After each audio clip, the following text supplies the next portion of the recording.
Hi everyone, I'm Lionel Fuentes, lead engine programmer here at Asobo Studio. We are developing the next generation of Microsoft Flight Simulator. As you can see behind me, people are hard at work testing the current working progress version that we have. So when we started working on Microsoft Flight Simulator, that was at the same time scary and super exciting because there are so many things to do. I will talk about one of the biggest things that we had to do, and this is a key feature for flight simulators, that is the world. I will speak about the world through 4 main points. I will speak about the data sources, the augmentations from those data sources that we could compute on Azure, more on this later. A little bit about the impact on bandwidth, and then some procedural generation techniques that we developed. So the world, our planet, is really beautiful. It is full of natural wonders, from Ayers Rock to the Himalayan mountains, to also man-made features like the Statue of Liberty, Mont Saint-Michel, the Tour Eiffel. So we wanted to get all of those features in the simulator for you to enjoy. So when we started doing this, we realized how much the world is big. The world is really big, and to the point that we even had to change the internal way we represent a 3D point in space in our engine, like from single precision floating point to double precision floating point, because we couldn't handle that big of a world. And the biggest impact of this was on the amount of data, because you need a lot of data to represent the world. Luckily enough, Bing Maps was here with 2 petabytes of aerial imagery, elevation data, 3D scans for a select number of cities.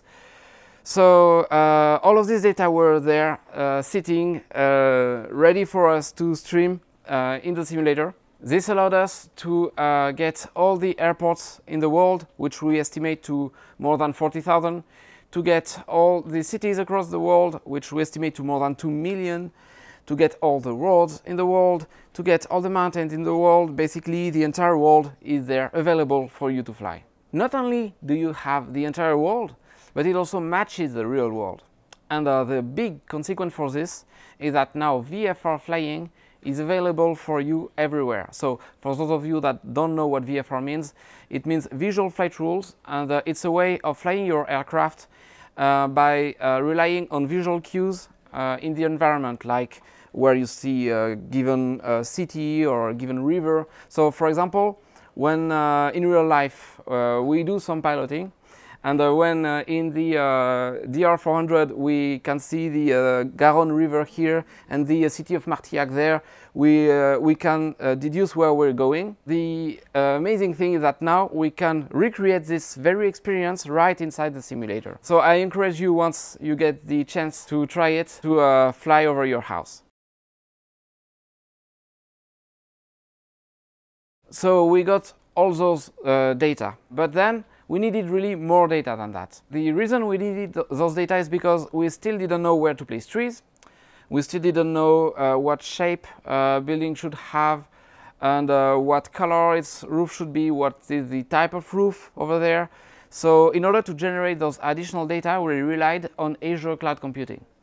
Azure allowed us to run AI algorithms and computer vision algorithms in order to detect all the trees in the world, which we estimate to more than 1.5 trillion. It allows us to improve the building's generation system by detecting the color of the roofs or the roof type. It also adds us to add missing buildings information where we don't have those information in the data sources we use. It also allows us to improve on the quality of Bing Maps aerial imagery. Like sometimes some area can be captured with clouds on top of them, and then we can detect those and replace them with texture synthesis that happens at runtime. So to put some images on what I'm talking about, this is an island in near New Guinea. If we only had Bing Maps data there, the island would be kind of flat and you wouldn't have the trees and the buildings. So thanks to the detection that we could run on Azure, we know where to place trees, we know where to place buildings, we know what the buildings should look like, and this allows us to create a much more believable and precise / accurate representation of the Earth.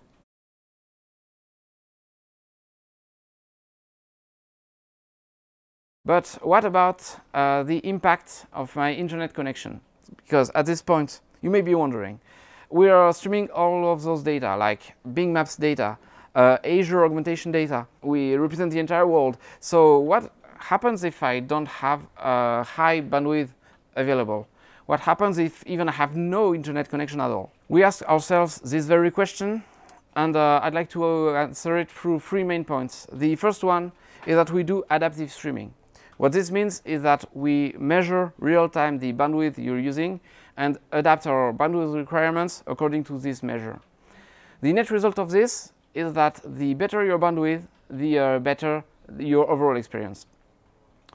Next, we developed a full offline mode. So this is for the extreme case where you have zero available bandwidth. We synthesize the ground textures, and we also still have all the buildings data and all the water data, and for some regions also the trees data. So the result of this is that we still have a world where VFR flying is possible. It gives us a reasonably accurate representation of the world.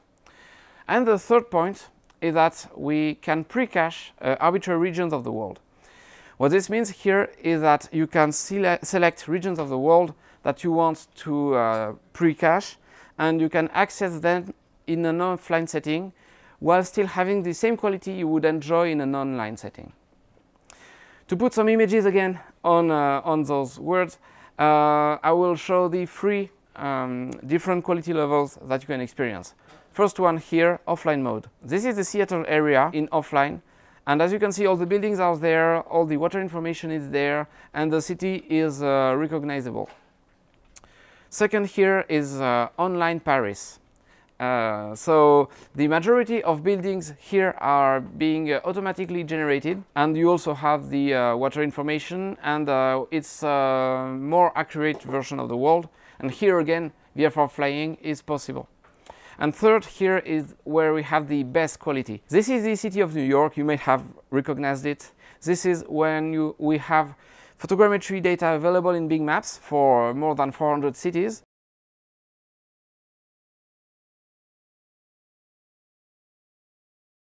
But now, how about the fine details? Because it is impossible to accurately capture all the very fine details of the world. Like you cannot know exactly where each blade of grass is, or which precise details you have on a given building. So in order to add this level of precision to Microsoft Flight Simulator, we relied on procedural generation. We are adding ground details for dirt, grass, and asphalt. We generate grass blades, actual 3D geometric grass blades. We display millions of them on screen.